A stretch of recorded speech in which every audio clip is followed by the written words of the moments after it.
प्रचंड पहिल्यात महत्वाची गोष्ट अगदी सांगते की पेशन्स. पेरेंट्सचा पेशन्स हा सर्वात महत्वाची गोष्ट असते while dealing with all that. ते काही हातातलं काम आहे ते बाजूला ठेवा, establish face to face connect, डोळ्यात बघा आणि त्या मुलाशी किंवा मुलीशी बोला. पण जो डिप्रेस्ड माणूस आहे हा जेव्हा बोलून दाखवतो की माझ्या आयुष्यात जगण्यासारखं काही नाही राहिलेलं किंवा मला आता संपवावं असं वाटतं आयुष्य, तर don't take it lightly because is trying to seek for help. म्हणजे हे जे सांगणं आहे ना ते सांगणं एवढ्यासाठी असतं की अरे prevent me from doing it.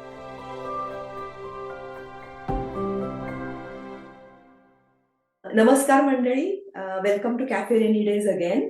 आपण मागच्या वेळेस शिल्पा हल्दुलेला भेटलो होतो. 1-2 महिन्यापूर्वी आपण तिच्या व्हेरियस काउन्सिलिंग इश्यूज आणि पर्सनल लाईफ असं बोललो होतो. सो आपल्याकडे आज शिल्पा परत आलेली आहे आणि this time we are hoping that she will deal with specific issues आणि just give us some pointers about the daily stresses in life. Hi Shilpa. Hi. Just a quick reintroduction, छोटीशी 2 मिनिटाची, की Shilpa has been practicing. She's been a counselor for the last 28 years or so. Her experiences ranges from marriage counseling to teenager counseling to grief management is another very big area which we'll be talking about. This is the Shilpa करते. So basically we are in good hands. So if this is the first time you're watching Shilpa's interview, do go back आणि जरूर first part ही बघा. That covers more of Shilpa's personal life and what all challenges she faced and also what areas of counseling Shilpa does. If you haven't already, please subscribe to the channel. त्याने मला जरासं प्रोत्साहन मिळतं, एवढंच काय ते. So do subscribe to the channel if you haven't already. आणि शिल्पाशी आधी बोलत होते की आता सध्या भारतात एक्झाम सीझन चालू आहे. सो मुलांना एकदम परीक्षेचं स्ट्रेस आणि मुलांच्याही पेक्षा आई वडिलांना तर त्याहून दुप्पट स्ट्रेस परीक्षेचं, घरात दंगा ओरडा अभ्यासाला बस वगैरे वगैरे. So it would be lovely, Shilpa, if you gave us some how do you deal with this, how do you lower the general household stress with the kids and with the parents and maybe grandparents, whoever's in the house. खरंच exams when they are around प्रचंड stress आपल्याकडे जाणवतो. म्हणजे the entire family seems to be in the stress. Actually as parents काय होतं सांगू का, आपला स्ट्रेस जो असतो आपल्या चेहऱ्यावरनं बरंचसं मुलं रीड करत असतात. पण एक्झाम्सच्या बाबत म्हटलं ना तर एक्झामचा स्ट्रेस, थोडाफार stress is important because it motivates you. म्हणजे समजा जर मला काहीच स्ट्रेस नसला, there is no level of stress, तर त्यावेळेला मी काहीच करणार नाहीये. त्यामुळे stress in a very small quantity is actually good for exams, good for anything to achieve for that matter. Okay, to stay motivated. पण मग आता जेव्हा एक्झाम आहे तर त्यावेळेला काय करायचं, तर आता वर्ष होऊन गेलेलं आहे. हां, म्हणजे जो बेसिकली जो स्टडी पार्ट आहे तो स्टडी पार्ट संपलेला आहे. आता जे आहे तर दॅट इज रिव्हिजन. म्हणजे जर वर्षभर अभ्यासच केलेला नसला तर तो स्ट्रेस आता येणारच आहे. पण आपण असं अज्युम करतोय की वर्षभर अभ्यास केलाय आणि तरी परीक्षेचा स्ट्रेस येतोय. तर अशा वेळेला आपण काय काय करू शकतो, तर पहिली गोष्ट म्हणजे आत्ताचा बिफोर द एक्झाम मुलांना सुट्ट्या असतात आपल्याकडे. तर बोर्ड्स बेसिकली. तर आपल्याला पहिलं काय करायचं आहे, तर you have to keep a routine. सकाळी उठल्यापासनं रात्री झोपण्यापर्यंत एक रुटीन सेटअप करायचं असतं. म्हणजे मला 7 वाजता उठायचं आहे, मग मला 7:30ला ब्रेकफास्ट करायचा आहे, व्हॉटएव्हर. 8:30-9 पर्यंत माझं पर्सनल सगळं संपून गेल्यावर मग मी अभ्यास करणार आहे 1-2 तास. असं जेव्हा आपण ठरवतो, तेव्हा you are under control of the time. आणि दुसरं म्हणजे टेक रेग्युलर ब्रेक्स. म्हणजे मी 6-6 तास अभ्यास केला, पण ते 6-6 तास अभ्यास करणं, इज इट फ्रुटफुल? म्हणजे काही जणांची कपॅसिटी अशी असते, की मी 2 तासानंतर आय नीड अ ब्रेक. काही जणांना 1.5 तासानंतर लागतो, काही जणांना 3 तासानंतर लागतो. म्हणजे वन्स यू स्टार्ट स्टडिंग, तुमच्या लक्षात येतं, की तुमची प्रोसेस काय आहे स्टडिंगची. मग त्यावेळेला ब्रेकमध्ये you can do whatever you like. म्हणजे थोडंसं you can watch TV also, जो आवडता प्रोग्राम आहे, which is stress free again. म्हणजे you don't go and watch a criminal kind of serial की ज्यांनी तुम्ही जास्ती एक्साइटमेंट बिल्टअप होते. एक्साइटमेंट बिल्टअप झाली ना, you need to calm yourself. Excitement built up झाली की it becomes very hard to focus. की if you can take a walk, खाल्लं पिलं थोड्या ब्रेक घेऊन त्याच्यानंतर for 15 to 20 minutes if you take a small walk, एक आपण जे म्हणतो 100 पावलं चालावं तशा टाईपचं. तर अशा टाईपचे ब्रेक्स घ्यावेत एक्झामच्या आधीच्या स्टडीजमध्ये. नंतर दुसरं एक अतिशय महत्त्वाची गोष्ट आहे म्हणजे की try to stay in the moment. म्हणजे आपण जे माइंडफुलनेस म्हणतो ना, की आता माझा 2 तास हा अभ्यास झालाय ना, ठीक आहे झालाय, लीव्ह इट. आता काय करायचंय? आता आपल्याला हे करायचंय. म्हणजे त्या वेळेला मी काय करतीये किंवा करतोय, यू कॉन्सन्ट्रेट ऑन दॅट. हे महत्त्वाचं असतं. आणि सर्वात महत्त्वाचं, during the exams, once you finish your paper and you come out of that classroom, you don't revisit it until your entire exam is over. छान गेला पेपर की प्रश्नच नसतो, की मला 100 पैकी 99, 98 होतायत व्हॉटएव्हर. पण समजा जर तुम्हाला असं वाटलं, की मला I haven't performed as much as I expected today. Don't recheck that paper. ते पेपरमध्ये जाऊन तुम्ही मी किती लिहिलंय, किती नाही, डोंट रिव्हिजिट दॅट आणि leave it at that point आणि पुढच्या पेपरचा अभ्यास करा. त्याच्यामुळे जो आधीचा पेपर जर थोडासा जर अपेक्षेपेक्षा वेगळा गेलेला असला, तर त्याचा इम्पॅक्ट तुमच्या नेक्स्ट पेपर्सवर, नेक्स्ट एक्झामवर होऊ द्यायचा नसतो. ते तुमच्या हातात नाही आणि बेसिकली प्रॅक्टिकली सुद्धा ते संपलेलं आहे. You cannot go back to the future and change anything. त्यामुळे concentrate on the next paper. म्हणजे हे छोट्याशा गोष्टी आहेत ज्या तुम्ही करायच्या आहेत. एक म्हणजे रुटीन ठेवायचं आहे, रेग्युलर ब्रेक्स घ्यायचे आहेत, follow a good diet, balance diet. त्याच्यात बॅलन्स डायटमध्ये फ्रुट्स आहेत, नट्स आहेत, रेग्युलर जेवण तर आपलं होलसमच असतं. इंडियन जेवण, वरण, भात, भाजी, पोळी हे म्हणजे सगळंच येतं त्याच्यात. प्रोटीन्स येतात, फायबर्स येतात, कार्बोहायड्रेट्स येतात. पण मधल्या ब्रेक्समध्ये काय खायचं? तर मे बी एखादं फ्रूट द्या मुलांना किंवा एखादं काही नट्स द्या, आमंड्स, कॅश्यू नट्स असं काहीतरी. आणि keep it rolling kind of आणि stay hydrated. This is more important for everybody. म्हणजे आई-वडील आहेत, मुलगा आहेत, सगळे always in your life stay hydrated. आता आई-बाबांचं. आई-बाबांनी काहीही करून मागे लागणं जे असतं ना, "अरे तुझं झालाय का अभ्यास? अरे तू करतीयेस का? अरे तू करतोयस का? अरे तू नुसता बसलायस." हे जे असतं, की तुम्ही दोघांनी बसून जर एक रुटीन सेट केलेलं असलं, तर त्याच्यासाठी मग अशा गोष्टींची प्रश्नच पडत नाही. आणि प्रत्येकाची कपॅसिटी वेगळी असते. आपल्या मुलांमध्ये सुद्धा 2 मुलांची कपॅसिटी वेगळी असते. त्यामुळे समजा जर मोठ्या मुलांनी 8-8 तास अभ्यास केला असला, तर धाकटा तेवढं करूच शकेल असं नाही. त्यामुळे don't compare your children with anybody else's children or even your other child. ही एक सर्वात महत्त्वाची पेरेंट्सना पॉइंटर आहे. आणि दुसरी गोष्ट म्हणजे मुलांना नेहमी असं शिकवायचं असतं, की you be better than your earlier self. म्हणजे तुला हिच्यापेक्षा जास्ती मार्क पडवायचेत, त्याच्यापेक्षा जास्ती मार्क पडायचेत, हे नाहीये. तू आधी जेवढे पडले होते मार्क्स, त्याच्यापेक्षा तुला जास्ती पडायचेत. म्हणजे you have to grow yourself with comparison to your yesterday's self. हे एक सर्वात मोठं आहे, की आपलं लाईफ कंपॅरिझनमध्ये जर मुलांच्या टाकलं टीनेजर्सच्या, की इट बिकम्स अ बर्डन. कारण तो समोरचा किंवा समोरची जी आहे, तिच्याकडे इंटलेक्ट वेगळं असू शकतं, तिच्याकडे रिसोर्सेस वेगळे असू शकतात, तिची कपॅसिटी वेगळी असू शकते. तर त्यामुळे मी माझं मुलाचं किंवा मी स्वतःला दुसऱ्याशी कंपेअर करून उपयोगच नाहीये. I have to upgrade myself from the yesterday's person I was. तर हे असं जनरल एक्झाम्स वगैरेच्या दृष्टीने ठीक आहे. हां, पण ॲडेड टेन्शन कशाचं असतं आजकाल मुलांना? बिकॉज इट्स बिकम हां, सो कॉम्पिटिटिव्ह हां, की 10वीची, 12वीची परीक्षा, हां. त्याच्यावरती अनफॉर्च्युनेटली आपली एज्युकेशन सिस्टम ही अशी आहे की त्याच्यावरती आपले सगळे करिअर्स हां, रिलायंट असतात. आणि हो, ते ऑब्व्हियसली प्रेशर मुलांना वाटतं की ते हो. मुलांना माहितीये की ह्याच्याच वरती माझं सगळं whether I am going to get admission in to wherever it is, बरोबर. ते डिपेंडंट आहे. त्यामुळे त्यांना ते एक ॲडेड प्रेशर असतं. आणि करेक्ट. काही मुलांना आता एकाला काही क्लूच नव्हता की काय करायचंय, पुढे ओके. काय करायचंय. आणि हो. Of course as parents you are worried की बापरे याला तर कुठल्या सब्जेक्टमध्ये इंटरेस्ट आहे कळतच नाहीये हां, किंवा काय करायचंय माहितीच नाहीये. किंवा you see parents where they are pushing the child towards a certain career की अरे आपले आजोबाई डॉक्टर होते आणि मी हां, डॉक्टर आहे, डॉक्टर आहे, तुला झालंच पाहिजे. आणि whether that kid is interested or not, kid may not know किंवा द किड नोज आणि ते अजून एक additional tension. Give us some pointers about that किंवा what do you think needs to be done? कसं असतं, की प्रत्येकाचं टेम्परामेंट वेगळं असतं. म्हणजे वडील डॉक्टर आहेत म्हणून मुलगा डॉक्टर होईलच असं नाही. Like I said capacity, intellect, resources हे सगळं वेगळं असतं. पण त्यावेळेला आता फॉर्च्युनेटली पूर्वीपेक्षा आपल्या वेळेला एक ठराविक गोष्टी होत्या. आर्ट्स, कॉमर्स, सायन्स, मेडिकल आणि इंजिनिअरिंग हे 5 गोष्टी आहेत ज्या आपल्याला प्रिडॉमिनंटली माहिती होत्या. आता अशी परिस्थिती आहे, की आता they have got an number of choices.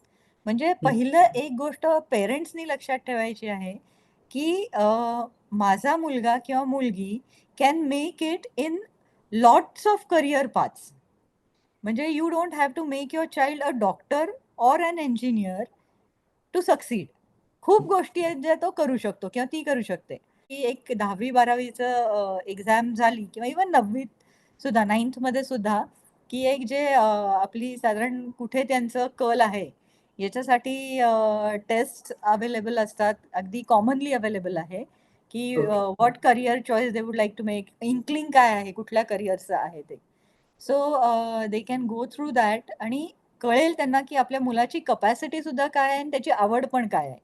एकदा ते घेतलं, की that gives you a direction. Career counselling किंवा करियर गाईडन्स जे आपण म्हणतो ते.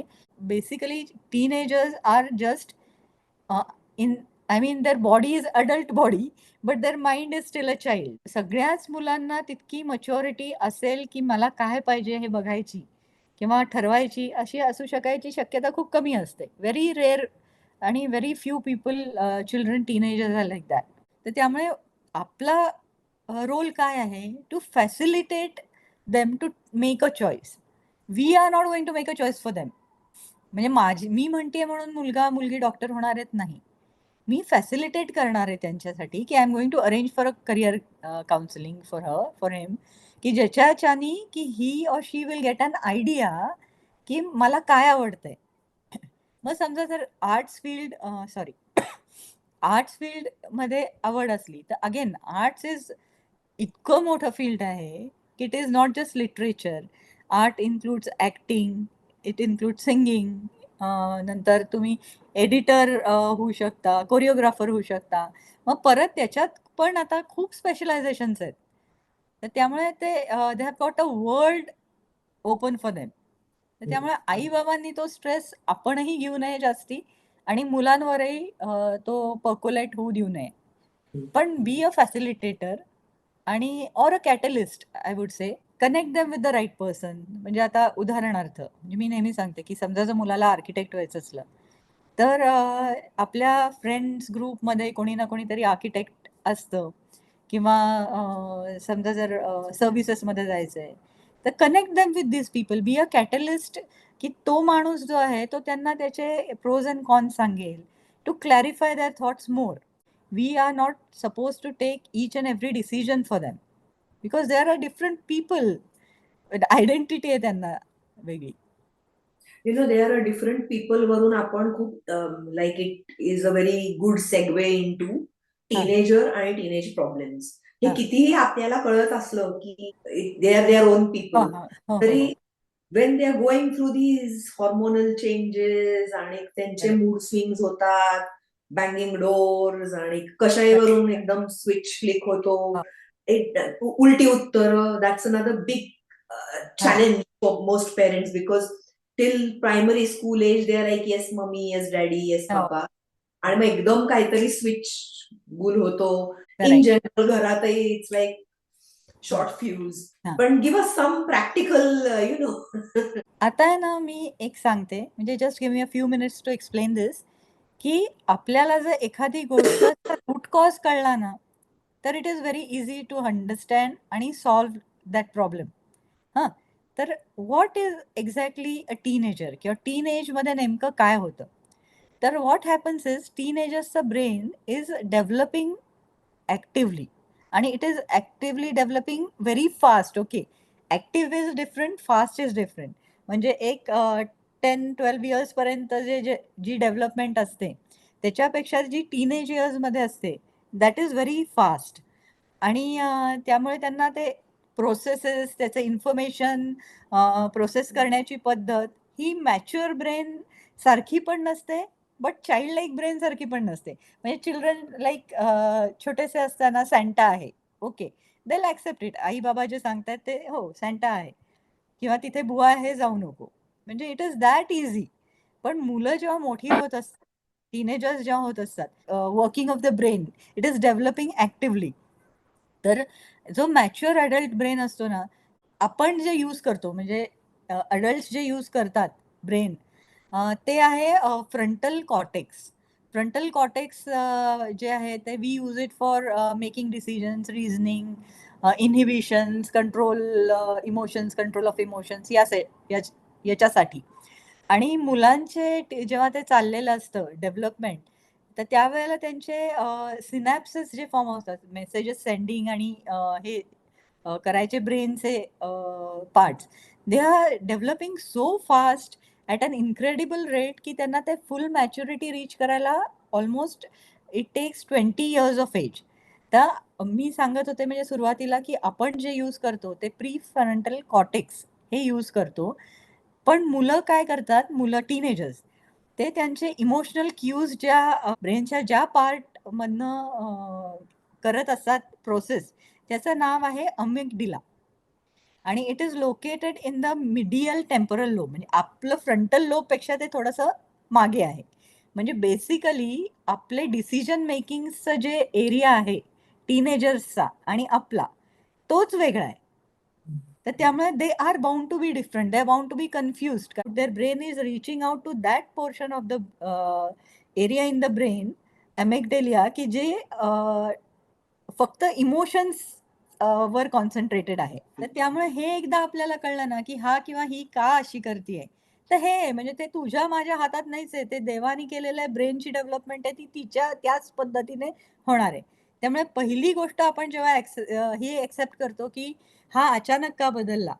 तर अचानक नाही बदलला, ते त्याच्या ब्रेनमध्येच चालू आहे डेव्हलपमेंट आणि जी एक वेगळ्या प्रकारे होते आहे आणि त्यामुळे ते तसे रिॲक्ट करतायत. म्हणजे ते प्रत्येक गोष्ट हे इमोशनली घेतायत, प्रत्येक गोष्ट इमोशनली रिॲक्ट करतायत. ते फार सारासार विचार करू शकत नाहीयेत आणि करू शकत नाही याचं कारण ती प्रोसेस आहे डेव्हलपमेंटची. हे कळलं की इट बिकम्स ईझी. आता पुढचा प्रॉब्लेम जो आहे की तो आपण त्याच्याशी कसं डील करायचं?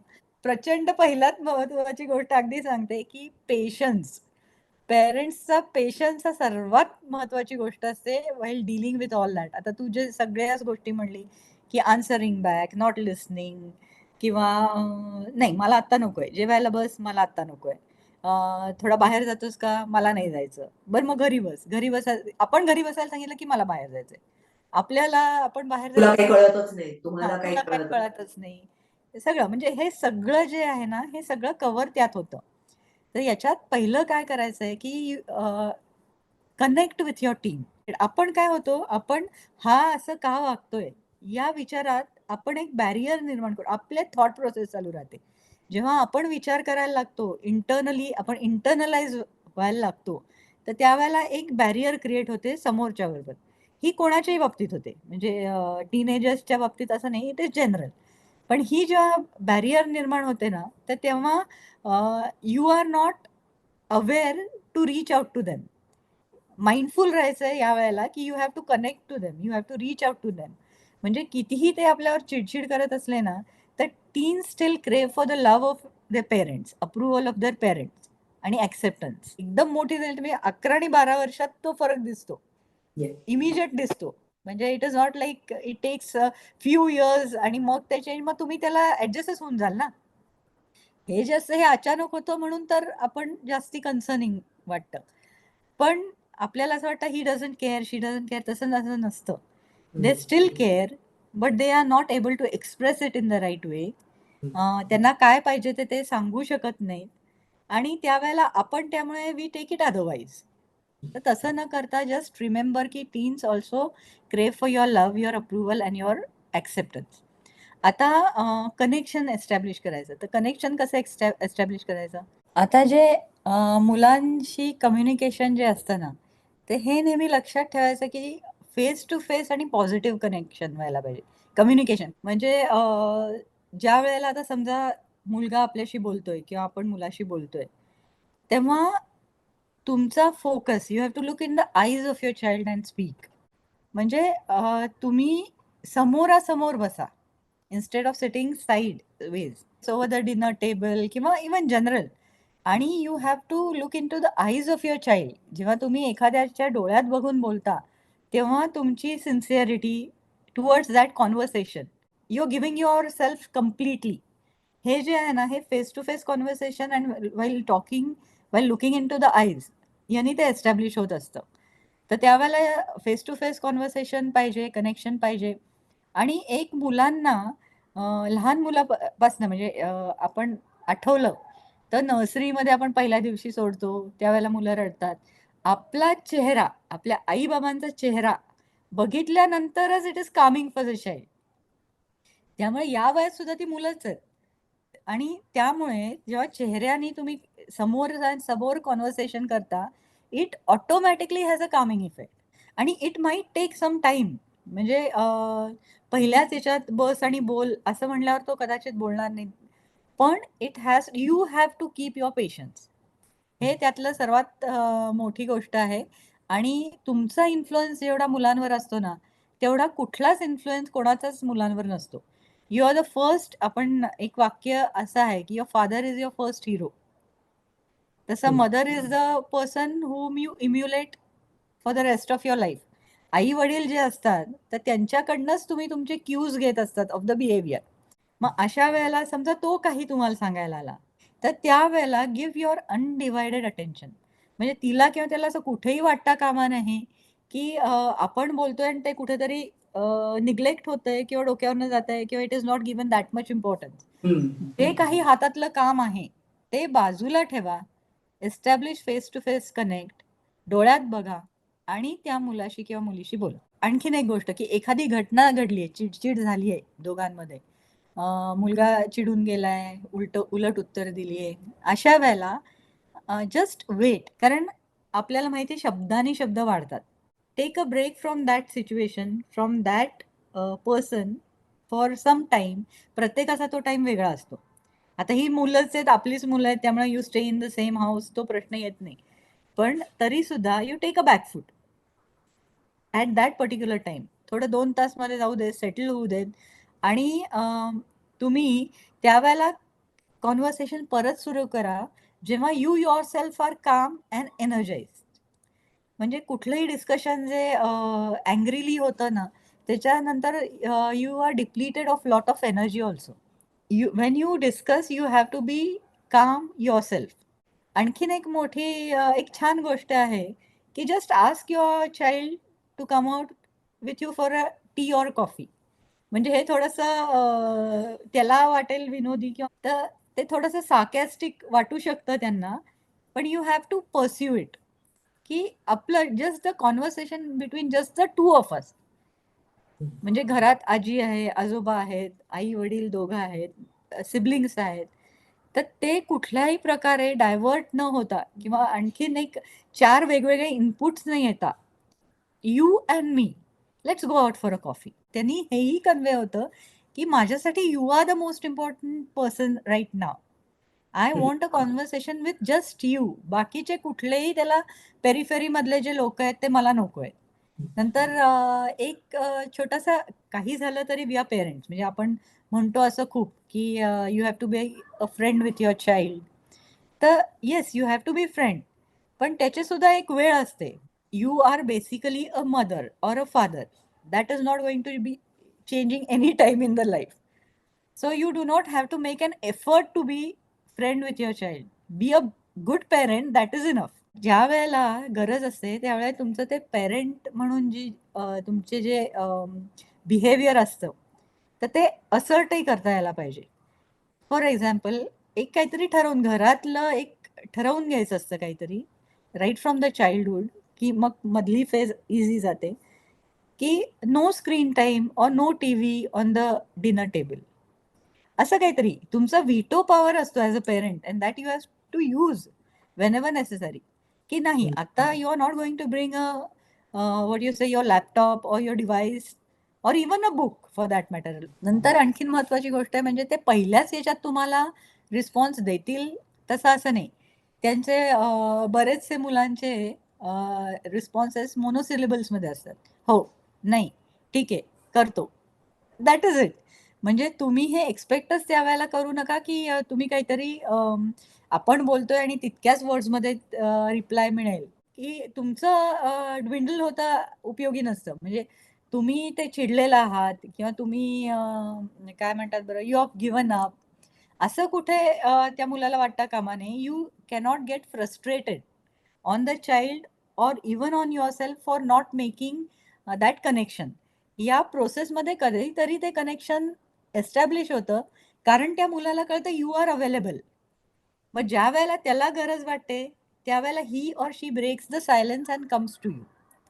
त्याच्यासाठी ही सगळी बॅकग्राऊंडची तयारी करायची असते. It's just like you said, it's a process आणि हां, इट मे नॉट वर्क आणि आपण इतका माथापच्ची करून घेतो त्याच्यावरून की मी सांगितलंय टीव्ही नाही बघायचा, हां. तर बरोबर. परत तुम्ही फोनवर आहात, व्हॉट एव्हर. हां, आणि all of that may be completely unsuccessful, but your correct. Success is that when they have a problem they will come to. Exactly तेच. आणि हे सुद्धा आहे ना, की आपण जर त्यांना वेळ ठरवून दिली, म्हणजे राइट फ्रॉम बिगिनिंग म्हणजे डिसिप्लिनिंग अ चाइल्ड पेक्षा डिसिप्लिनिंग युअरसेल्फ इम्पॉर्टंट असतं when you become a parent. म्हणजे तुम्ही लहान मुलांना लाड तुम्ही करतात. एक गंमत म्हणून सांगते, की माझ्या मुलीनी मला विचारलं होतं, की म्हणजे they were learning about parts of the body. तर फेसमध्ये काय असतं, चीक्स आणि माउथ, नोज एक्सेट्रा. तर चीक्स कशासाठी असतात? तर च्युइंग आणि एव्हरीथिंग. पण मी तिला सांगितलं होतं चीक्स आहेत हे लहान मुलांची पप्पी घेण्यासाठीच गॉडनी केलेले आहेत. म्हणजे तिच्या हां, म्हणजे तिच्यासाठी ते she went and asked a teacher की the importance of cheeks is for your parents kissing you. त्या वयात त्यांचे लाडच करायचे असतात. पण एक दे इम्युलेट यू. अगदी लहानपणापासनं you are their first role models. Family is their first unit of society. तर त्यामुळे तुम्ही जे वागता ना, ते त्यांच्यात पर्क्युलेट होतं. तर त्यामुळे समजा जर पहिल्यापासून असं ठरवलं, की स्क्रीन टाईम जो आहे, मी स्वतः एक सगळा दिवस संपल्यानंतर एक थोडा वेळ एक 9 ते 10 मी टीव्ही बघणार आहे. तर ते त्यावेळेला मी टीव्ही बघणार, मी टीव्ही 10ला बंद करणार. हे जर मी केलं कायम, म्हणजे मी ते बघत राहणार. कंटिन्युअस मी सीरियल्स बघत राहणार आणि त्याला म्हणणार, "तू जरा बेडरूममध्ये अभ्यास कर." No, it is not done. छोट्या-छोट्या गोष्टी आहेत. म्हणजे हे आता विषयांतर होतंय, पण अगदी सांगणं आवश्यक आहे, की व्हाईट लाईज. जर मी एखादी गोष्ट मी जर खोटं बोलतेय हे माझ्या मुलाला दिसतंय, तर त्याच्या दृष्टीने खोटं बोलणं इज ओके. कारण माझे आई-बाबाच खोटं बोलतायत. So with parenthood comes a lot of responsibility. कारण you are raising a child, you are raising a citizen, you are raising a human being. तर त्यामुळे तुम्ही जे वागताय, ते तुमच्या मुलांमध्ये येणार आहे. त्यामुळे काही-काही वेळेला मला पेरेंट्सना काउन्सिलिंग करायला लागतं, की you have to change your habits. How you talk with your सासू-सासरे किंवा विथ युअर पेरेंट्स. म्हणजे समजा, आज माझ्याकडे सासू-सासरे आहेत. तर आणि आई-बाबा म्हणजे माझे आई-बाबा, माझे सासू-सासरे. आता मी त्यांना आई-बाबाच म्हणते. तर जेव्हा घरातल्या ग्रँड पेरेंट्स बरोबर मी व्यवस्थित वागते, तेव्हा त्या मुलाला-मुलीला कळतं, की ही जी पुढची पिढी आहे, you have to respect them. किंवा तुम्हाला त्यांची कामं काही-काही करावी लागणार आहेत. You are going to be assistant to them in some way. तर त्यामुळे हे ज्या गोष्टी आहेत ना, या आपण केल्या तर मुलं फॉलो करतात. आता आपण टीनेजर्सचे 2 पॉइंट मला सांगायचे राहिले होते. एक म्हणजे की find a common ground with your children. म्हणजे मुलं जी आहेत ते मे बी मुलांबरोबर डॅड फुटबॉल खेळायला जाऊ शकतात किंवा व्हॉटएव्हर वॉचिंग अ मॅच जी आवडते ते. तर ते जेव्हा तुम्ही एखादी ॲक्टिव्हिटी एकत्र करता ना, तेव्हा ते बॉन्डिंग होतं, टाळ्या वाजवल्या जातात, ओपनिंग अप ते होतं. मुलींच्या बाबतीत मुलींना इंटरेस्ट असतो ड्रेसिंग अप, मेकअप किंवा गॉसिपिंग बायकांना जास्त इंटरेस्ट असतो. म्हणजे I don't encouraging gossiping, I am not encouraging gossip. पण त्या टाइपचं म्हणजे "अगं आज हे झालं तुला माहिती आहे का?" अशा टाइपचं. तर ते जे कॉमन ग्राउंड असतात, त्यावर जर तुम्ही बॉन्ड करायला प्रयत्न केलात, तर इट इज मोर ईझियर.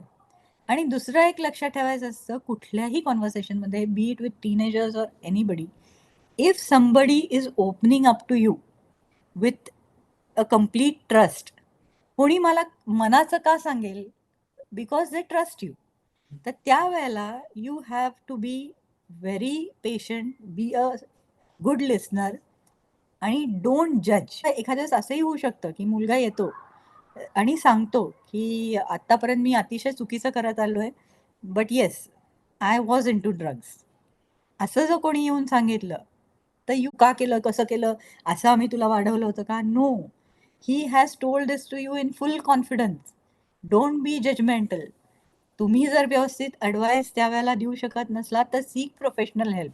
आणखीन एक दुसरी गोष्ट आहे की don't also jump to conclusions.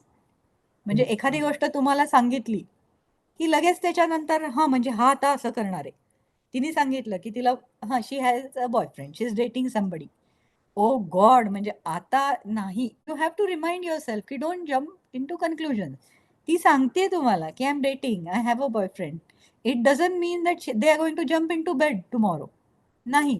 जर त्यांना अवेअर केलेलं असलं की about you you have yourself talk to them about sexual education, how to be safe. हे सगळं जर तुम्ही सांगितलेलं असलं ना त्यांना, तर you really don't need to worry. आणि स्कूलमध्ये तर सांगतातच. पण एका एज नंतर तुम्ही जर जनरल बसलेले आहात, त्याला of course you have to have that particular time, moment तो यायला लागतो. पण कुठे तुम्हाला जर असं जाणवलं की तुम्ही तो सब्जेक्ट ओपन करू शकताय अबाउट सेक्स, तर you have to grab that opportunity and tell your children to be safe, किंवा to be able to say no. जे आपण म्हणतो ना, नो मीन्स नो. तसं मुलीला सांगता यायला पाहिजे की if you are not ready for it, you can say no. You don't have to go with the flow. You don't have to do it just to please your boyfriend. किंवा मुलांच्या बाबतीत you have to practise safe sex. You cannot just go and do it. आणि म्हणजे त्याचे complications, teenage pregnancy वगैरे या सगळ्या गोष्टी त्यात येतात.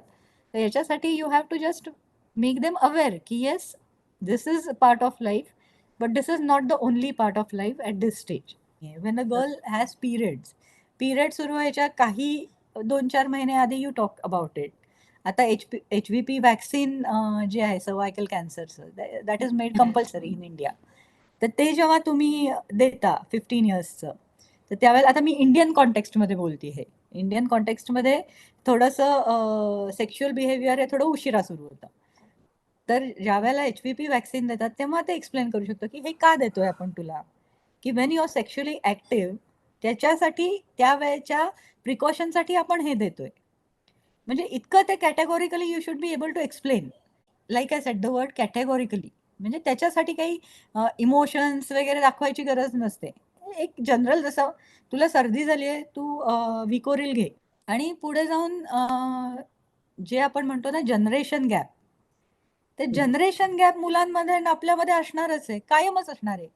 आपल्या आणि आपल्या आई वडिलांमध्येच असणार आहे. कारण कॉन्टेक्स्ट चेंज झालेले असतात, एन्व्हायरमेंटल चेंजेस झालेले असतात, सोसायटल चेंजेस झालेले असतात, किंवा आईबाबांनी जे आपलं फेस केलेलं आहे ते आपण फेस करू असं नाही. आता समजा आपल्या आईबाबांनी माहितीये का, if you remember 1965 war experience केलाय, 71चा वॉर एक्सपिरियन्स केलाय. पण हे जे वॉर टाईम होतं ना, तर त्यावेळेला रेशनिंग ऑफ फूड होतं. आपण जे ग्रोसरीज आणतो ना, तर रेशन आणायचं असं आपल्या जुन्या लोकांच्या तोंडात ते आहे अजून. तर रेशन आणायचं म्हणजे ते जाऊन तेवढंच तुम्हाला मिळायचं. दिस हॅज चेंज्ड. आता मुलांना सगळं सगळीकडे अवेलेबल आहे. इंटरनॅशनल ब्रँड सगळीकडे अवेलेबल आहे. की Yes. कॉन्टेक्स्ट चेंज होतात आणि त्यामुळे ती गॅप वाटते. तर ते गॅप ब्रिज कशी करायची? तर again be part of their life. Be part of their life in the sense की हां, ठीक आहे. मला काही ते त्यातलं काही कळत नाही. मे बी मला रग्बीमधलं कळत नाही, मला फुटबॉलमधलं कळत नाही. बाबा, डॅडी लोकच हे सगळं जनरली स्पोर्ट्सचं असतं. पण I go and C it with them. I go and be a part of what they are. माझंच उदाहरण सांगते की BTS एक ग्रुप आहे, के-पॉप, कोरियन पॉप ग्रुप. तर माझी मुलगी जेव्हा के-पॉप ग्रुप तो बघायला लागली, त्यांचे छोटे-छोटे स्निपेट्स, त्यांचे सॉन्ग्स हे बघायला लागली. These people are called armies. म्हणजे BTS या ग्रुपचं जे फॅन्डम आहे इट इज कॉल्ड आर्मी. तर ते एका सर्टन एजला ते खूप वाढलं. तिच्या सगळ्या मैत्रिणी तेच बघत होत्या. त्यावेळेला I made it a point to learn more about this group. Hmm. Okay. तर हा जो ग्रुप आहे they are 7 young man performing dance म्युझिकशी रिलेटेड आहेत. तर त्यांचा एक मूव्ही आला which I made a point to see it with her and her friends. की मीच त्यांना घेऊन गेले त्या मूव्हीला, की BTSचा मूव्ही आलाय, त्यांची जर्नी दाखवली आहे, तर will go and see it. It was a very surprise for them, की आंटी नेतीये म्हणजे आई नको म्हणते, पण aunty is okay with it. तर ते मी बघितलं तेव्हा मला स्वतःला असं कळलं, की right from the age of 13 they have been they are studying. South Korean group आहे, स्टडी आपलं आणि त्यांचं कल्चर फारसं वेगळं नाहीये. फॅमिली ओरिएंटेड कल्चर आहे. तरीही ते 12-12 तास प्रॅक्टिस करून, शाळेत जाऊन 2 तास अभ्यास करून सगळं करत होते. दे वर living in a dorm and they वर म्हणजे म्युझिक प्रोड्यूस करत होते आणि त्याच्यानंतर त्यांनी डेब्यू 5 वर्षांनी केला. ते पहिले 5 वर्ष वर व्हेरी हार्ड. म्हणजे माझ्या लक्षात आलं, की these people are very good idols for our children. आणि ते सांगतात सुद्धा त्यांच्या जे नीड्स असतात. तर त्यात ते सांगत होते, की respect your parents, study well, eat well, exercise. Outright आपण जेव्हा रिजेक्ट एखादी गोष्ट करून टाकतो नेक्स्ट जनरेशनची, तेव्हा you also miss out on lots of things. आणि ओव्हर द टाईम ते ओव्हरकम होऊन जातं. म्हणजे जे 13 वर्षाला जितकं त्याचं हे असतं, तितकं 18व्या वर्षी नाही राहत because you are expose to something else. पण काय तुमचे मुलांचे आयडॉल्स आहेत at that particular age, you have to be aware of that and you have to be part of that. आणखीन दुसरी गोष्ट म्हणजे शो जेन्युइननेस. तुम्ही जे काही करताय ना मुलांसाठी, ते you show your genuineness to bridge the gap. म्हणजे समजा मी असं दिखावेपणा काही केलेला असला, त्यांना लगेच कळतं अगं. हसबंड वाईफचंही तसंच होऊन जातं नंतर. आणि मागे मगाशी मी सांगितलं तसं ॲक्ट रिस्पॉन्सिबली. आपण रिस्पॉन्सिबली ॲक्ट केलं की next generation is going to be acting that way. आणि शेवटचं आहे म्हणजे हॅव पेशन्स. पेशन्स शिवाय आणि टाईम शिवाय, गिव्हिंग इट अ टाईम, याच्याशिवाय दुसरं काही नाही. Again bridging the gap also requires patience. तर हे झालं विथ द चिल्ड्रन. तर आता आपल्या पेरेंट्सशी करताना, तर आपण त्या जनरेशनमध्ये आहोत असं समजून करायला गेलो, की आणखीन 10 वर्षांनंतरचं. तर what you have to do is keep up with the trends. म्हणजे you don't have to like it, but you have to be aware of it. म्हणजे कुठले प्लॅटफॉर्म्स आहेत, कुठल्या प्रकारे हे लोकं एकमेकांशी कनेक्ट होतात. याचं खूप छान उदाहरण आहे ना, अमिताभ बच्चन जे आहेत इंडियन ॲक्टर. हां, Oh, very good example. right. कारण he is very active on all the social media platforms. जे आत्ताचे आहेत म्हणजे he kept changing himself according to the times. Hmm. Hmm. आणि त्यामुळे त्याची ती अपील आहे ती 4 जनरेशन्सची आहे. त्यांची नात किंवा नातू असं सांगतात, की आम्ही जर एखादी गोष्ट घेऊन गेलो, granddad or whatever they must be calling him, की हे असं-असं आहे. तर त्यावेळेला he is very excited about it. म्हणजे नाही मला ते जमणार नाही, मी नाही ते करणार, असं नाही. भले जमणार नसेल एखाद्याला, पण you have to show your excitement. तुम्ही you have to keep up with the trends. ही एक Right. गोष्ट. नंतर दुसरी गोष्ट म्हणजे डोंट कंपेअर. तुमची लाईफस्टाईल, त्याची लाईफस्टाईल नेक्स्ट जनरेशनची वेगळी असणार आहे. एक पूर्वी होतं, की मी ऑफिस सांभाळून मी घर पण सांभाळलं. मग माझ्या सुनेनी तेच करायला पाहिजे. तर डोंट कंपेअर, कारण तुझ्या वेळची परिस्थिती वेगळी होती. एवढा ट्रॅफिक नव्हता. ऑफिस आज एवढे नव्हते. एवढे वेगळे पोल्युटंट्स आणि पोल्युटंट्स म्हणजे हे ऑर्गॅनिक मी म्हणत नाहीये. Pollutants in the sense toxic people around you. हे जे सगळं होतं ना, हे आत्ताचं वेगळं आहे. You are 2 different people, you are 2 different people in 2 different time zones. आणि दुसरी म्हणजे फाईट फेअर, बी फेअर तुमचे एक्स्पेक्टेशन्समध्ये. समजा जर माझी मुलगी आणि मुलगी आणि मुलगा किंवा सून आणि जावई हे समजा घरातनं 12-12 तास बाहेर असले, काम करत असले, सगळ्याच म्हणजे कम्युटिंग वगैरे या सगळ्याचमुळे. आणि नंतर जेव्हा सॅटर्डे, संडे त्यांना मिळतो, तर त्यावेळेला त्यांची मुलंही आहेत ना. म्हणजे त्यावेळेला मग त्यांनी माझं सगळं केलं पाहिजे. नाही, बी फेअर, की लहान मुलगा आहे, त्याला वेळ देणं जास्ती अपेक्षित आहे. Tone has to be set right from the childhood. हे एक माझं सगळ्यांना सांगणे की हू आर यंग पेरेंट्स, हे कोण जे कोण आता यंग पेरेंट्स कोणी बघत असलं तर I want to tell them की you have to be good parents, you have to lead by example. That is very important. मी काहीतरी करते आणि मग मुलाकडनं वेगळं एक्सपेक्ट करणं, it is not possible, it is not done. So मला तुला विचारायचं होतं शिल्पा, अजून एक इश्यू जो काल हॅज बिकम सो प्रिव्हेलंट आणि maybe our generation wasn't as aware just simply because maybe we didn't have those sort of stresses is anxiety and stress. म्हणजे आपल्याही काळी असायचा पण आता ते वाढत चाललंय. किंवा एन्झायटी अटॅक काय असतो याची मला कल्पना नव्हती आणि माझ्या मुलांना ती इतकं व्यवस्थित माहिती होतं की त्यांनी मलाच वेड्यात काढलं की तुला माहिती नाही. It can further lead to depression. So थोडंसं how to nip these things in the bud, how to की काय करायला पाहिजे. हो. आता व्हॉट इज स्ट्रेस? स्ट्रेस ही आपली सायकोलॉजिकल आणि फिजिकल रिॲक्शन आहे to a certain situation we find a threat for us. Psychologist एक कॉमन एक्झाम्पल सांगतो की समोर वाघ आला तर तुम्ही काय रिॲक्शन होणार आहे? पळून जाणं. आता that is the example, classic example that we give. तर जेव्हा स्ट्रेस आपल्याला येतो तेव्हा दोन रिॲक्शन्स असतात. एक आहे फ्लाईट आणि दुसरा आहे फाईट. म्हणजे ग्लँड्स असतात वेगवेगळ्या. तर नर्वस सिस्टीम जी असते ती अफेक्ट होते स्ट्रेसनी. तर ते जे सगळं ब्रेनला आपलं पुरवणं असतं मेसेजेस, हे आपलं ॲड्रेनलिन ग्लँड करतं. स्ट्रेस हार्मोन जो क्रिएट होतो, रिलीज होतो, तर त्यामुळे ते फ्लाईट किंवा फाईट सिच्युएशन निर्माण होते. आता प्रायमरी स्ट्रेस हार्मोन कुठला आहे आपला? तर कॉर्टिझॉल आहे.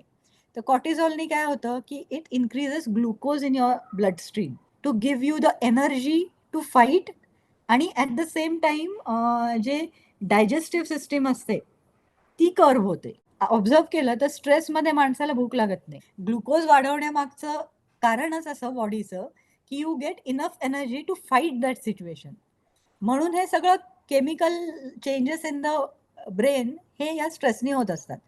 आता जो मेन स्ट्रेस हार्मोन आहे, adrenaline is the one of the main stress hormones cortisol नंतरचं. तर तेव्हा ॲड्रेनलिन जेव्हा तुमच्या ह्याच्यात फ्लो होतं पूर्ण बॉडीमध्ये, तेव्हा तुम्ही कोणीच तुमच्या समोर एखादा माणूस सुरी घेऊन आला की जे ते रश असतं की पंच व्हेरी हार्ड. एरवी मी पंच तेवढा हार्ड नाही करू शकणार, पण ॲड्रेनलिन फ्लो जेव्हा असतो तर तेव्हा तो पंच जोरात येतो. It moves to every in the blood stream, it reaches every part of your limbs. म्हणून आपण एक्सरसाइजेस म्हणल्यावर सुद्धा ॲड्रेनलिन वाढत असतं एक्सरसाइजेसनी. तर आता स्ट्रेस म्हणलं तर काय काय स्ट्रेस प्रकार असतात? तर स्ट्रेसचे प्रकार आहेत 3. एक आहे अक्यूट स्ट्रेस, एक आहे एपिसोडिक स्ट्रेस आणि एक आहे क्रॉनिक स्ट्रेस. तर व्हॉट इज अक्यूट स्ट्रेस? की एखाद्या अचानक येणाऱ्या घटनेला आपण अक्यूट स्ट्रेस म्हणतो. की ती सिच्युएशन गेली, समोर एकदम बस आली की त्यावेळेला पॅनिक सिच्युएशन होणं आणि ती सिच्युएशन गेली की तो स्ट्रेस जातो. दुसरा प्रकार आहे एपिसोडिक स्ट्रेस. एपिसोडिक स्ट्रेस हा कसा असतो? हा रिपीटेडली येणारा असतो. म्हणजे ती सिच्युएशन तुमच्या लाईफमध्ये रिपीटेडली येते आणि त्यामुळे तो स्ट्रेस येतो. For example, working on tight deadlines. एखादा तुमचं जर जॉब प्रोफाईल असं असलं की यू वर्क ऑन डेडलाईन्स, तर जेव्हा you have to reach that deadline तुम्हाला तो स्ट्रेस येत असतो. हां. किंवा एक्झाम देणं. म्हणजे आता 10th स्टँडर्ड, 12th स्टँडर्डमध्ये तुम्ही एका मागोमाग एक पेपर्स देताय. तर त्यावेळेला तो जो स्ट्रेस येतो episode, it is like serial, it is like episode. आणि शेवटचा स्ट्रेस आहे आणि जो सर्वात त्रासदायक आहे दॅट इज क्रॉनिक स्ट्रेस. तर क्रॉनिक स्ट्रेस हा जो असतो तो हा फार म्हणजे it continues for a very long period of time. Common सांगायचं म्हणजे की जर समजा तुम्ही अशा एखाद्या नेबरहूडमध्ये राहत असता की जिथे क्राईम जास्ती आहे, तर you are under chronic stress. For example, अशा ठिकाणी राहत असता की जिथे अर्थक्वेक होती सतत, तर you are under continuous stress की कधी काय होईल I don't know. War like situation. It affects your body आणि वेलबिईंग जास्त. क्रॉनिक स्ट्रेस जो असतो तो. प्युपल डायलेट होतात, नंतर हार्टबीट वाढते, पर्स्पिरेशन वाढते, हेवी ब्रिदिंग होतं. त्या मोमेंटला when you are expose to the stressor, anxiety वाढते, इरिटेबिलिटी वाढते. आपण जे म्हणतो ना माझी वाचाच गेली आणि पुअर स्लीप हे एक कॉमन स्ट्रेस आहे. नंतर एपिसोडिक स्ट्रेसमध्ये याच्याहून वेगळं काय असतं, तर मसल टाईटनिंग. म्हणजे इथे इथे दुखतं बघ बऱ्याच लोकांना, नेक एरिया, डोकं दुखतं, नेक दुखतं. नंतर फिलिंग ऑफ ओव्हरवेल्म्ड फीलिंग असतं या लोकांना, ज्यांना एपिसोडिक स्ट्रेस येतो. किंवा अँगर, इरिटेबिलिटी वाढते. तुम्हाला ज्या वेळेला डेडलाईन असते, ती डेडलाईन पूर्ण करायची, मला जर डेडलाईन पूर्ण करायची असली तर मी माझ्या ज्युनियर्सवर चिडचिड करणार, नाही का झालं, नाही का झालं, नाही का झालं. तर ते migraines is again a classic symptom of episodic stress. Submission आहे, सपोज कॉलेजच्या मुलांचं सबमिशन किंवा डेडलाईन तुमची प्रोफेशनल लाईफमध्ये, ती झाल्यानंतर you are kind of relaxed. मग तुम्हाला त्या रात्री 12 तास सुद्धा झोप लागते. पण टोस्टोर नाही. पण मग what happens is this leads to hypertension also. आणि क्रॉनिक स्ट्रेस जो असतो तर त्यांनी तुमचं वेट गेन होतं, कारण त्या स्ट्रेसला तुम्ही you don't know how to deal with it. When you don't know how to deal with it, the feel good factor is always food. You eat and you feel okay, full वाटतं. Full वाटल्यानंतर your blood is more channel to stomach for digestion. त्यामुळे खाल्ल्यानंतर थोडं तुम्ही सुस्त होता विचारांनी, तर त्यामुळे ओव्हर इटिंग होतं. त्यामुळे वेट गेन हे एक क्लासिक सिम्पटम आहे क्रॉनिक स्ट्रेसचं. Insomnia for a very long period of time. नंतर chronic muscle tension, chronic headache, नंतर इमोशनल फटीग. ह्या माणसांना किती प्रयत्न केला तरी they just cannot pull themselves up from the bed, अशी परिस्थिती असते. किंवा इवन जेनरिक फटीग त्यांना अनुभवायला मिळतो. Chronic stress leads to anxiety disorders. Anxiety disorders, depression, हे जे सगळं आहे ना, बर्नआउट आहे. त्याच्यात डायजेस्टिव्ह प्रॉब्लेम सुरू होतात, कारण तुम्ही जास्ती ओव्हर इटिंग करताय. हार्ट डिसीजेस आहेत. Eating disorder, it can be both ways, over eating किंवा not eating at all. Bulimia, खाऊन ते ओकून टाकायचं, हे सगळे प्रकार हे क्रॉनिक स्ट्रेसमध्ये येऊ शकतात. पण मग उपाय काय? काय करायचं? आता उपाय याच्यासाठी सर्वात चांगली गोष्ट आहे म्हणजे physical exercise. When you are exercising, the adrenaline is flowing through your body. आणि त्यावेळेला तुमचं जे ब्रेन असतं, ते ब्रेन इज त्याला फारसा काम कमी देतं, कारण आपलं बॉडी बाकीचं वर्कआउट करतंय आपलं. त्यामुळे त्याचा स्ट्रेस तो त्यामुळे कमी होतो. इवन जेव्हा आपल्याला स्ट्रेसफुल जेव्हा वाटतं ना, जनरल सुद्धा, म्हणजे इवन ऑफिसमध्ये, म्हणजे की आपला बॉस आपल्याला काहीतरी बोलतो, पटकन बोलतो. हे दोन्ही गोष्टी एकदाच करा. म्हणजे एक जण एक सांगतंय, एक जण एक सांगतंय, दोघांनाही ते एकाच वेळेला करायला सांगतात. अशा वेळेला you just take a break from that situation. म्हणजे you just get up, go to the washroom, चेहरा धुवा. तो थॉट थोडासा सेटल होण्यासाठी स्ट्रेसरपासून एक छोटासा ब्रेक घेतला ना, तरी you are able to recollect your thoughts instead of getting in to arguments. Silence is the best way to deal with stress in the office scenario. किंवा इरिटेबिलिटी जेव्हा असते, किंवा समोरचा माणूस आपल्यावर चिडलेला असतो, त्यावेळेला तो स्ट्रेसमध्ये आहे, instead of adding up to that, you just stay quiet. नंतर दुसरी आणखीन गोष्ट आहे की माइंडफुलनेस हा शब्द सध्या खूप कॉमन झालेला आहे. तर माइंडफुल राहणं म्हणजे काय, की लिव्हिंग इन द मोमेंट. किंवा माइंडफुल राहणं म्हणजे काय, की अंडरस्टँडिंग द सिच्युएशन्स. तर त्यावेळेला जेव्हा तुम्ही ॲनलाइज करता ना, की ओके, का होतंय हे? If you get to the root cause, की हां, डेडलाईन आहे, उद्या द्यायचंय मला. मग त्याच्यासाठी मी माइंडफुल राहिले तर मी काय करेन, की मी ऑलमोस्ट 80% ऑफ द वर्क मी आधी कंप्लीट करून ठेवीन. हां, की ते डेडलाईन. आणि अशी कधी ना कधीतरी वेळ येणारच आहे, की तुम्हाला संध्याकाळी ऑफिसमध्ये 6ला निघताना तुम्हाला सांगितलं जाऊ शकतं, की विदिन नेक्स्ट 20 मिनिट्स मला हे पाहिजे. तर मग अशा वेळेला what you need to do is, you need to pull up resources. म्हणजे you have to ask for help. According to me, who is a good boss, की तो आपल्या स्टाफला मोटिवेट करणारा पाहिजे, डिमॉरलाइज करणारा नाही पाहिजे. म्हणजे कधीही तुम्ही तुमच्या स्टाफला किंवा तुमच्या चिल्ड्रन, म्हणजे हू आर लहान आहेत तुमच्याहून कुठल्याही प्रकारे, तर you have to be a mentor to them. You have to be a leader. तुम्ही त्यांना, you don't own them, they are not your slaves. का तुम्ही सॉफ्टली एखादी गोष्ट सांगाल, I am there with you, I am sitting with you, हे आपण आज पूर्ण करायचंय. When you know your mentor is with you, your leader is with you, तुम्ही ते करता. एका हा, कुठल्या तरी न्यूट्रिशनिस्टचा इंटरव्ह्यू बघत होते, व्हेरी हा, फेमस.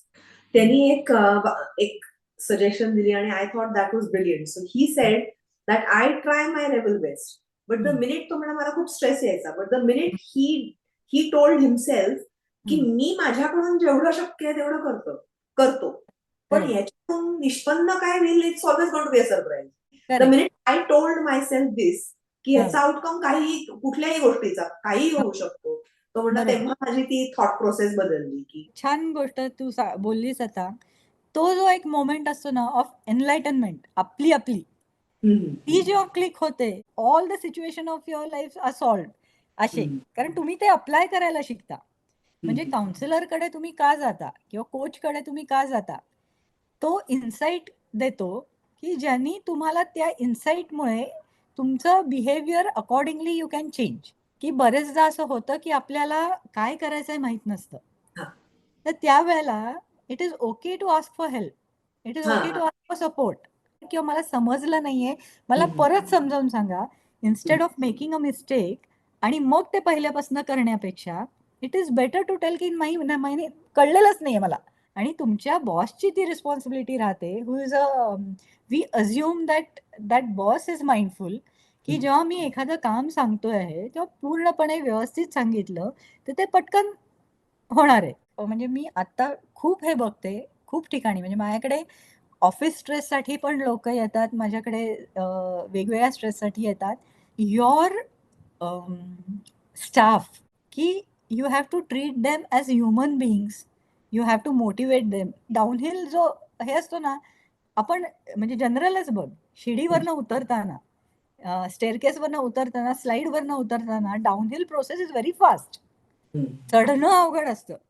जेव्हा तुम्ही एखादा माणूस एखाद्या लेवलवर चढून गेलेला आहे, काहीतरी त्यांनी क्रिएट केलेलं आहे त्याचं, त्या माणसाला एखाद्या वाक्याने ढकलून द्यायचं खाली किंवा स्लाईडवरनं ढकलून द्यायचं, डिमॉरलाइज करणं, it is so easy. And what are you achieving with that? आता टीचर्सचं बघ ना, आता मी शिकवलेला मुलगा आज कलेक्टर आहे, आज IFS आहे, आणखीन काही आहे, CEO आहे. तर that should be the approach in your work life situation also. जो ह्याचा डायलॉग आहे ना स्पायडरमॅनचा, दॅट अप्लाइज की with power comes responsibility. So you exactly. Responsible for these people, just correct. Like you the power of a manager. Yeah. You need to coach them, you need to develop them, you need to bring correct, them up, not push them down.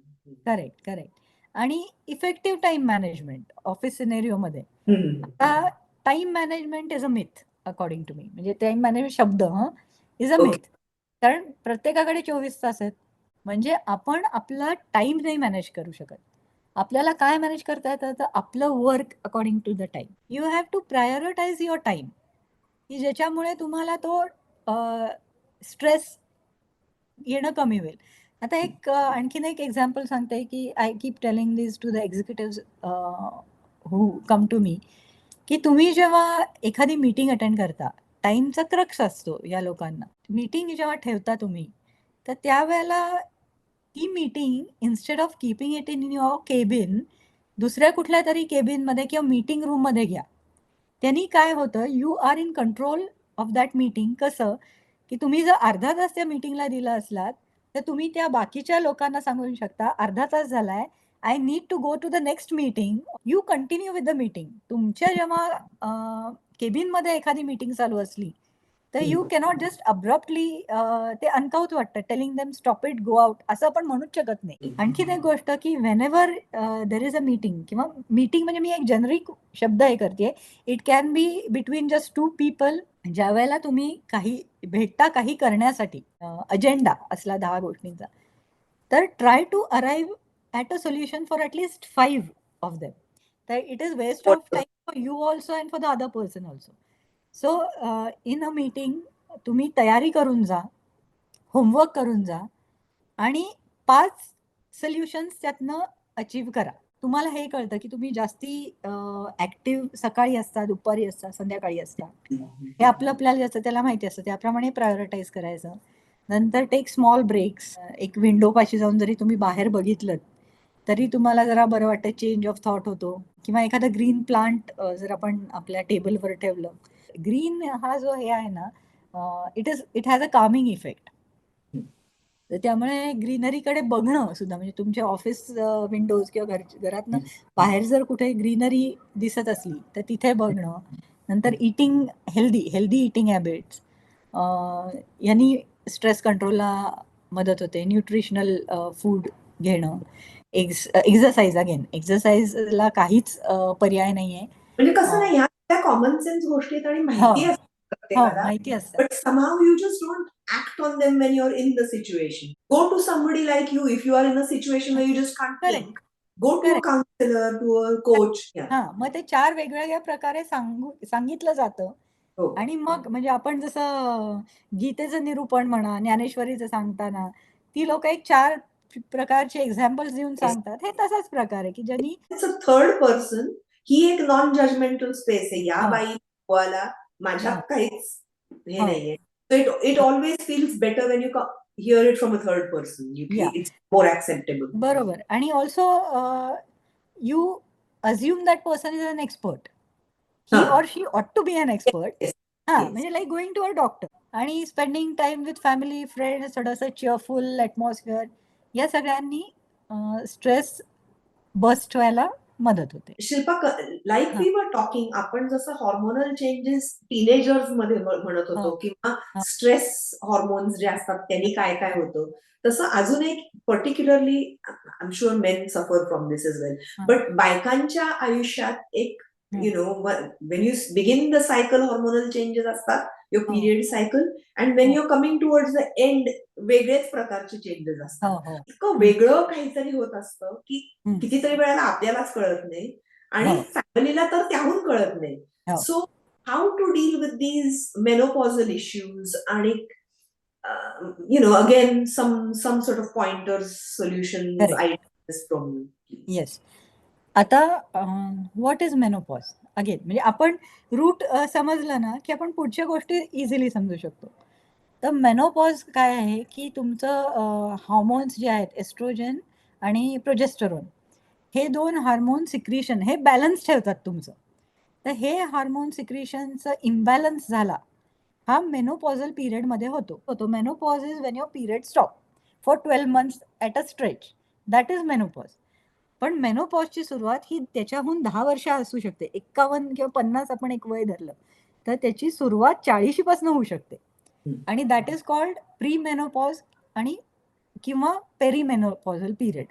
तर या वेळेला तुमचं oestrogen जे आहे तर त्याचं production बॉडीमधलं लेस होत जातं. ॲक्च्युली ओव्हरीज प्रोड्यूस करतात हे, आणि हे the eggs are stop releasing, आणि त्यामुळे it affects your mental health a lot.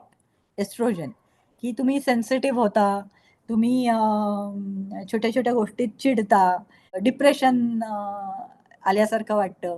नंतर हॉट फ्लॅशेस येतात, नाईट स्वेट्स येतात, इन्सॉम्निया येतो, नंतर इरिटेबिलिटी, ड्राय आईज, हे असे फिजिकल सिम्पटम्स त्याचे प्रचंड आहेत. अचानक your heart is racing, hair thinning होतं, युअर लिबिडो गोज डाऊन.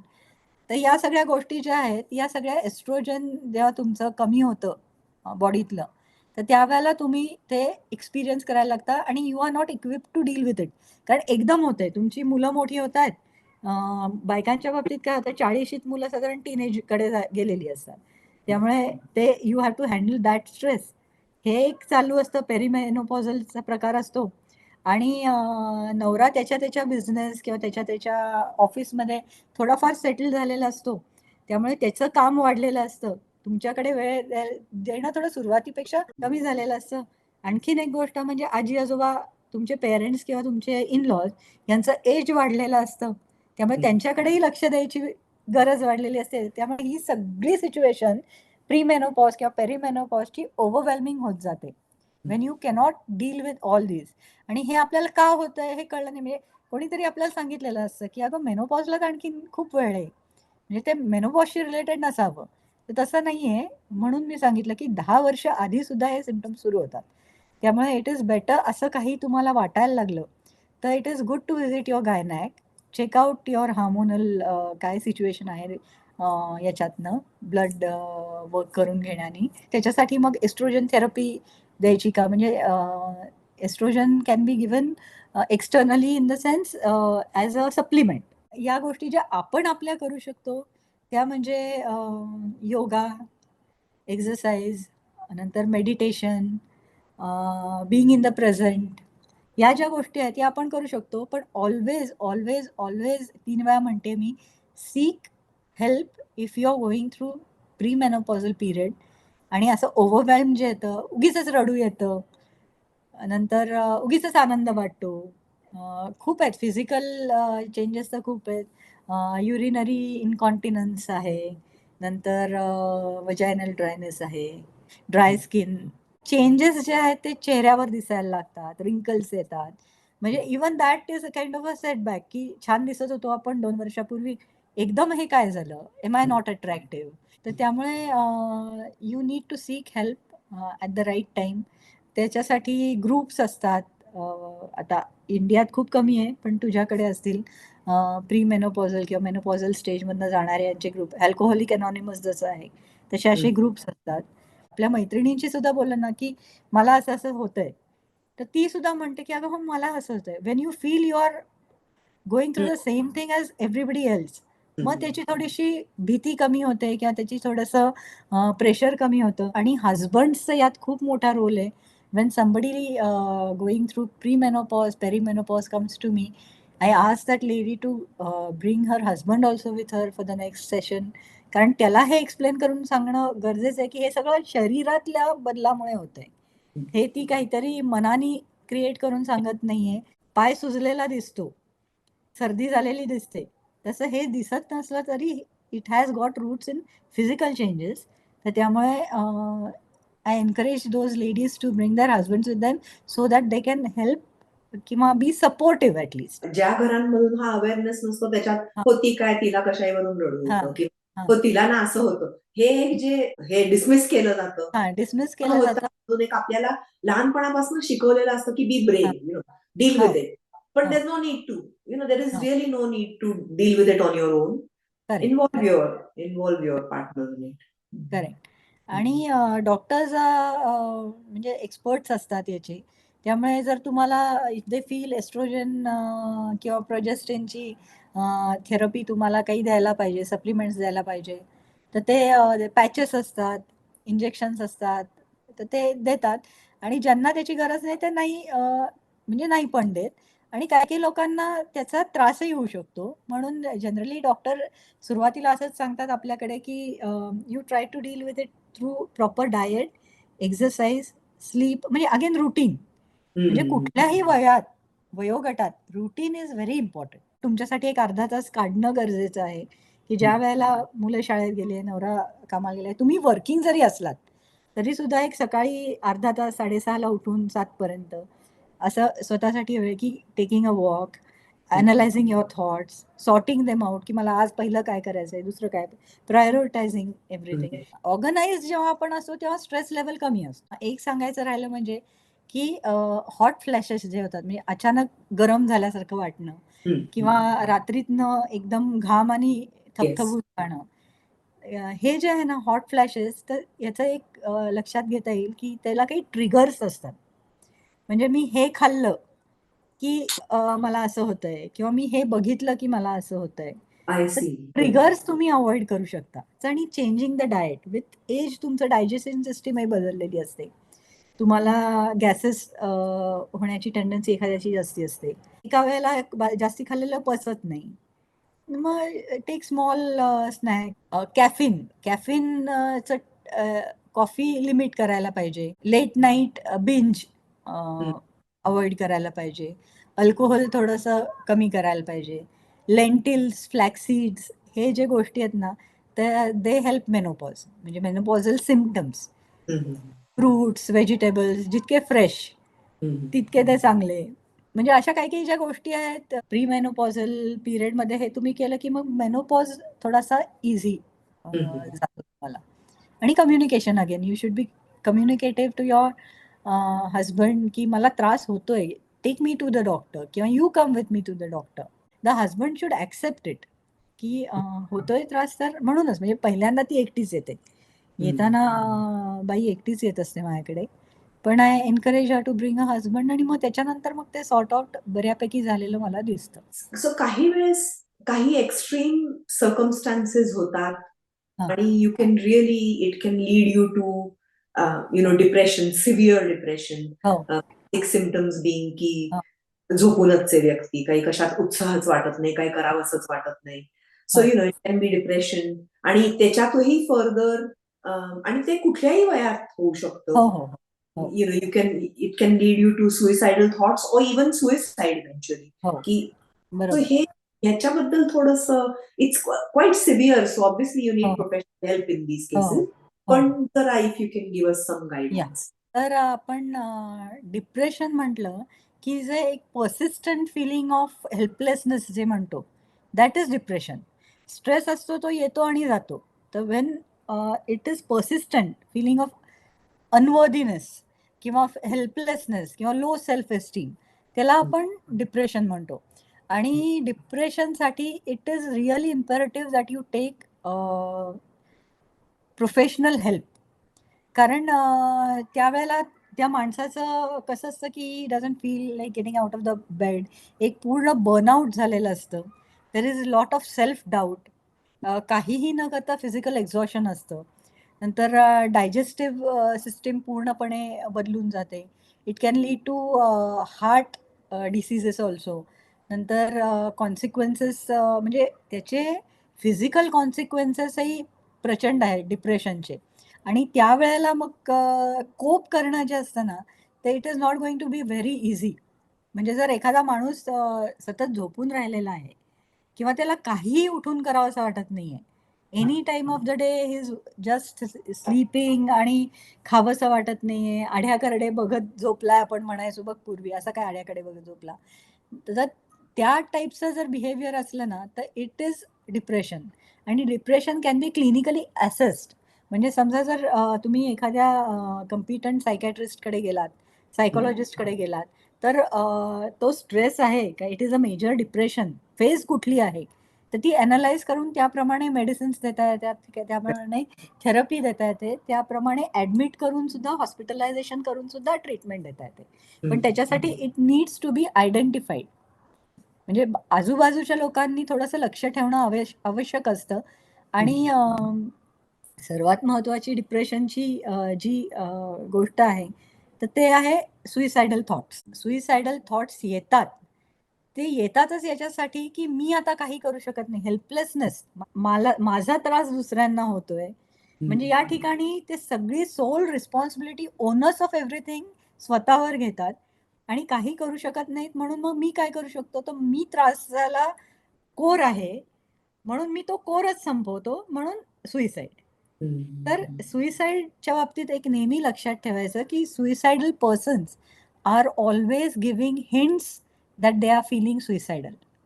म्हणजे ज्या वेळेला तुमच्याशी बोलताना एखादा जो डिप्रेस्ड माणूस आहे, मला आयुष्य संपवावं असं वाटतं, माझ्या आयुष्यात आता काहीच नाही राहिलेलं, ते असं वारंवार बोलतात आपल्या जवळच्या मित्रमैत्रिणींकडे किंवा घरच्यांकडे, क्लोज, जे कोण क्लोज असेल. एक जनरली बोलणं वेगळं, पण जो डिप्रेस्ड माणूस आहे, हा जेव्हा बोलून दाखवतो, की माझ्या आयुष्यात जगण्यासारखं काही नाही राहिलेलं किंवा मला आता संपवावं असं वाटतं आयुष्य, तर don't take it lightly, because he is trying to seek for help. म्हणजे हे जे सांगणं आहे ना, ते सांगणं एवढ्यासाठी असतं, की अरे prevent me from doing it.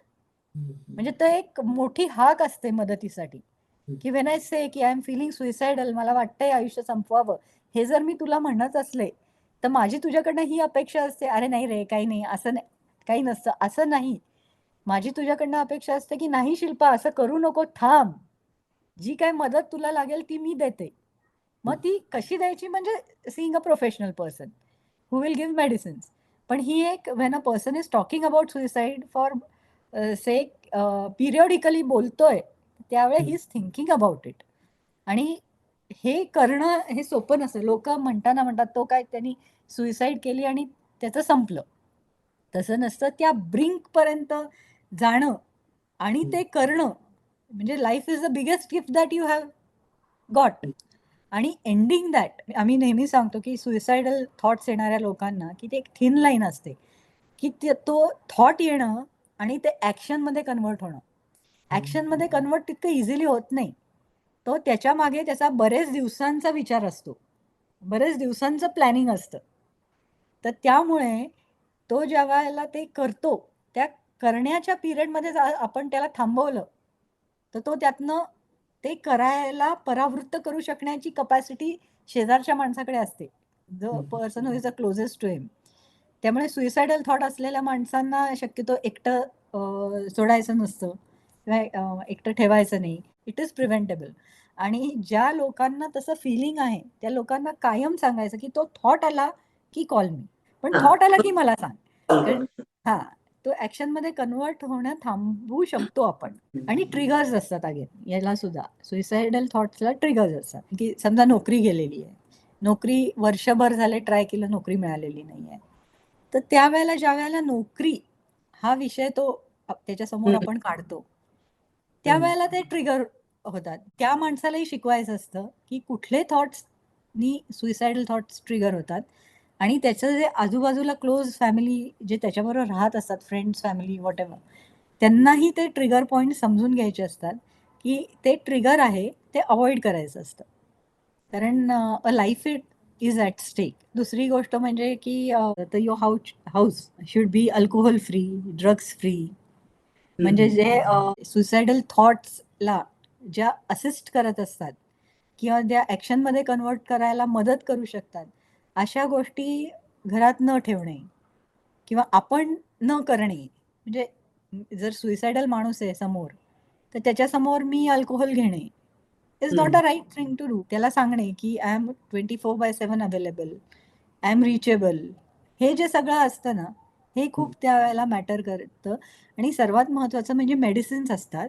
तर सेरोटोनिन चं लेव्हल कमी झालं की डिप्रेशन होतं. तर सेरोटोनिन बॅलन्स करण्यासाठी SSRI कॅटेगरीचे मेडिसिन्स असतात. ते मेडिसिन्स दिल्यावर बरंचसं डिप्रेशन कमी होतं. तर अतिशय महत्त्वाची गोष्ट सगळ्यांनी ठेवायला पाहिजे, की एक हे आपल्याला वाटतं म्हणजे अझम्पशन आहे, की सायकॉटिक मेडिसिन्स घेतल्याने आपल्याला लेथार्जी येते किंवा सायकॉटिक मेडिसिन्सचे खूप जास्ती साइड इफेक्ट्स असतात. तर तसे नसतात. The side effects R lesser than the advantage that you get from them. हे सगळ्याच औषधांबाबत असतं. म्हणजे आता साधी पॅरासिटामॉल आपण घेतली, 2400 पेक्षा जास्त 24 तासात घेतली, तर it is going to affect your liver. पण समजा जर त्यावेळेला ते एखादी मोठी सर्जरी झालेली असली आणि पेन कंट्रोल करायचं असलं, तर ते 3000 पर्यंत समजा त्यांनी ती वाढवली आणि त्या वेळेपुरतं ते थोडंसं लिव्हर फंक्शन थोडं झालं डिस्टर्ब. पण त्यावेळेला त्याची गरज आहे, की त्याचे advantages are more than their side effects. की हे खूपच प्रचलित आहे. ती सवय लागते अनदर हां, ॲडिक्शन. तसं पण नाहीये. सवय पण नाही लागत. ते जसे हे औषधं आहेत, तर एकतर लाँग टर्म घ्यावी लागतात. कुठलंही सायकॉटिक मेडिसिन घेतल्यानंतर ते तुमच्या बॉडीमधले केमिकल स्टॅबिलाईज करण्यासाठी 3 वीक्स लागतात. त्यामुळे त्या पहिल्या 3 वीक्समध्ये तुमचं थोडंसं एखाद्या वेळेला वाढू शकतं सिम्प्टम्स किंवा कमी होऊ शकतात. पण 3 वीक्स नंतर डेफिनेटली त्याचा तुम्हाला पॉझिटिव्ह इफेक्ट दिसतो. स्टॅबिलाईज व्हायला 3 महिने नंतर तुम्ही पूर्ण त्या मेडिसिनला स्टॅबिलाईज होता. कधी-कधी वर्षभर मेडिसिन्स घ्यावी लागतात. मग त्याच्यानंतर ती बंद आपण अब्रप्टली करायची नसतात. ते doctor will wean it off as he thinks it is right for you. त्यामुळे लाँग टर्म औषधांचीच गरज असते प्रत्येक वेळेला असंही नाहीये. It depends upon case to case. Habit फॉर्मेशनला if you do it regularly for 21 days न कंटाळता, तर it forms a habit and if you do it for 3 months it turns into a lifestyle for good things also. म्हणजे तुम्ही exercise सुरू केली तर नेटाने 21 दिवस कंटिन्यू केली तर 22व्या दिवशी तुम्ही ऑटोमॅटिकली कराल. आणि 3 महिने केली तर it will turn into a lifestyle and help you for a very long time. तर त्यामुळे सुइसाईड ही खूप सीरियस गोष्ट आहे आणि सीक हेल्प आणि त्याच्यावर अजिबात दुर्लक्ष करू नका. जर कोणी तुमच्याशी तसं बोलत असलं, तर sick help immediately. Thank you Shilpa. खूप मजा येस. आली. विषय इतके वेगळे वेगळे होते की मी आणि शिल्पाने असं ठरवलं की मे बी एक third part would be justified. कारण काय कट करायचं आणि काय नाही असं झालं. आणि होपफुली तुम्हाला सगळ्यांना त्याचा उपयोग होईल. ह्या यांनी आम्ही एक थर्ड पार्ट इंटरव्ह्यूचा टॉकचा केलाय. A more spiritual angle to counseling as well as to your personal lives as well as to Shilpa's and my lives. Plus gurus, सगळे प्रकारचे तिच्या आयुष्यात आलेले गुरु आणि ग्रीफ मॅनेजमेंट हा एक मोठा पार्ट आहे ज्याच्यात शिल्पा काम करते. हा सगळा पार्ट आम्ही असं ठरवलं की may be a third part is justified. खूप मस्त वाटलं शिल्पा, मजा आली एन्जॉय टॉकिंग विथ यू. बोलून. छान